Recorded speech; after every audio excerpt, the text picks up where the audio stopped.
انتشر تسجيل صوتي نادر منسوب إليه يعود إلى عام 1970. ملك الجواري اللي دفع 7 مليون علشان يسيطر على سوريا، لا ركبه ثابت من اليمن، ولا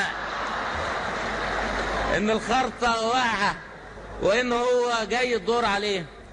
بيصرف، بيجيب سلاح، بيتجنن، بيجيب دكاترة كمان علشان يشوف.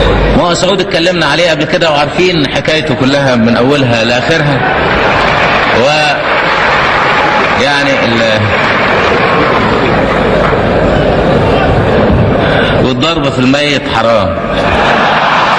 و15 كل واحد فيهم جزمته اشرف من تاج الملك سعود والملك حسين. اللي سلح اسرائيل هو اللي بيسلح السعوديه. انا لا اتصور باي حال من الاحوال تستطيع المملكه السعوديه ان تحارب في فلسطين وفيها قاعده امريكيه وفيها قاعده بريطانيه.